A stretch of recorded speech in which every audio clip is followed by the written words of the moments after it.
Hey guys, welcome to my YouTube channel. I hope you all are well. So in the previous video, we have learned about the k nearest neighbor, which is a classification technique based on supervised learning technique.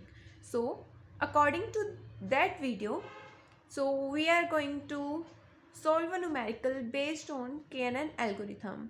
So as you can see, here is the sample training data which is all about whether a special paper tissue is good or not.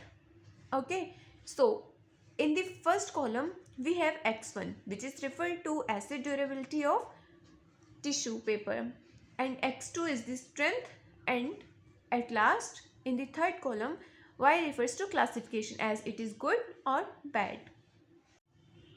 As you all know, the first step of solving these type of numerical is to specify the value of k.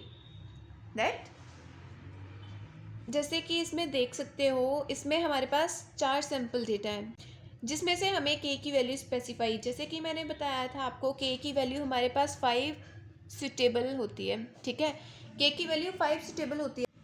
जैसे कि मैंने आपको बताया था कि 1 और 2 it is not suitable.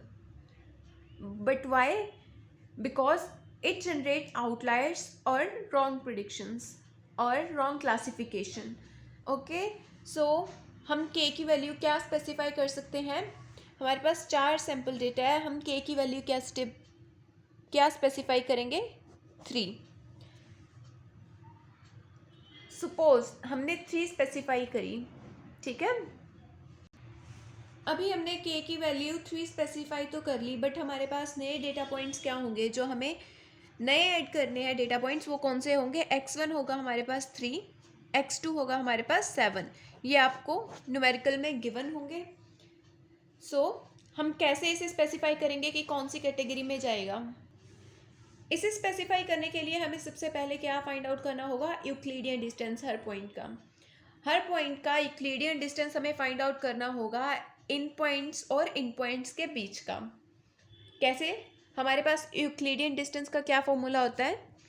x2 minus x1 का whole square plus y2 minus y1 का whole square. This is the Euclidean distance formula, जिसे हम यूक्लिडियन डिस्टेंस फाइंड आउट करेंगे. हम क्या सपोज करेंगे? This is the x2 and this is the y2 and this is the x1 and y1. हम 1 by 1 in points को put करते जाएंगे इस फॉर्मूला में, एंड हर क्लासिफिकेशन के लिए यहाँ पे हम क्या करेंगे? यूक्लिडियन डिस्टेंस फाइंड आउट कर लेंगे हर ये 4 ट्रेनिंग डेटा सेट्स का. ओके, कैसे फाइंड आउट करेंगे? तो ये होता है हमारे पास यूक्लिडियन डिस्टेंस फाइंड आउट करने का formula. Square root of x2 minus x1 का whole square plus y2 minus y1 का होल स्क्वायर. और ये हमारे पास डेटा पॉइंट्स हैं जिन्हें हमें क्लासीफाई करना है कि वो किस कैटेगरी में आएंगे, बैड कैटेगरी में आएंगे या फिर गुड कैटेगरी में आएंगे. सबसे पहले हम क्या करेंगे? इन सब का यूक्लिडियन डिस्टेंस फाइंड आउट कर लेंगे. सिंपली हम इनका इसमें क्या करेंगे? Square root distance find out कर लेंगे. फॉर्मूला यही होगा, सिर्फ इस पे से जो है अंडर रूट हट जाएगा. ठीक है, कैसे करेंगे? x2 minus this is the x2 and this is the y2 and this is the x1 y1. तो इनकी वैल्यूज़ को इनमें पुट करके, इस फॉर्मूला में पुट करके हम क्या फाइंड आउट करेंगे? इनका स्क्वायर डिस्टेंस. कैसे? 7 माइनस 3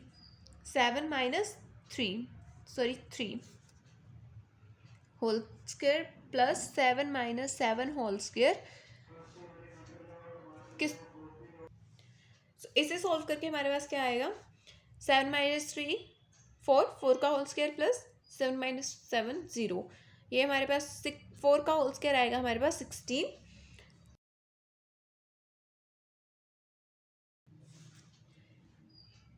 इन 4 पॉइंट्स का स्क्वायर डिस्टेंस फाइंड आउट करके हमारे पास ये पॉइंट्स आए हैं 16, 25, 9, 13. अभी हमने इसका स्क्वायर डिस्टेंस फाइंड आउट कर लिया. अभी next square distance find out करने के बाद नेक्स्ट स्टेप क्या होगा हमारे पास? इसे सॉर्टिंग करना. इसे किस ऑर्डर में सॉर्ट करेंगे? इसे हम करेंगे असेंडिंग ऑर्डर में सॉर्ट. दैट मीन्स कि जो सबसे छोटा नंबर होगा उसे हम क्या करेंगे, नंबर 1 पे रखेंगे, एंड जो सबसे बड़ा नंबर होगा वो होगा हमारा लास्ट नंबर. सो इसमें से सबसे छोटा है हमारे पास 9. So it is going to be number 1, this is number 2, number 3 and number 4. हमने k की वैल्यू क्या स्टार्टिंग में स्पेसिफाई की थी, 3. दैट जो नए डेटा पॉइंट है उनके कितने नेबर डेटा पॉइंट होंगे, 3. एज यू कैन सी जो हमारे पास रो नंबर 2 है वो हमारे पास मोर देन 3 आ रहा है उसका, ठीक है, जो उसकी नंबरिंग है वो मोर देन 3 है. सो हम इस लाइन को क्या करेंगे, नेग्लेक्ट कर देंगे. सो हमारे पास कौन कौन सी लाइन बची, आगे लिख लेते हैं इसे. सो अभी हम इसकी क्लासिफिकेशन लिख लेते हैं. वाई क्या था हमारे पास, क्लासिफिकेशन. सो रो नंबर 1 की क्या क्लासिफिकेशन थी, बैड, एंड अदर्स गुड. सो हमारे पास मेजोरिटी किस रो की आ रही है, गुड एंड गुड. सो जो नए डेटा पॉइंट्स होंगे हमारे पास, नए डेटा पॉइंट्स थे 3 and 7. This is the acid durability and this is the strength. हम अपने नए डेटा पॉइंट्स को किस कैटेगरी में ऐड करेंगे, गुड कैटेगरी में, बिकॉज मेजोरिटी हमारे पास ज़्यादा गुड की हो रही है. सो हम क्या करेंगे, नए डेटा पॉइंट्स को गुड में क्लासीफाई कर देंगे, गुड में पुट कर देंगे. सो ये हुई हमारी आज की video. It is simple to implement. So बहुत सारी एग्जांपल्स इसकी दे रखी हैं, आप किसी भी एग्जांपल पे से ट्राई कर सकते हो.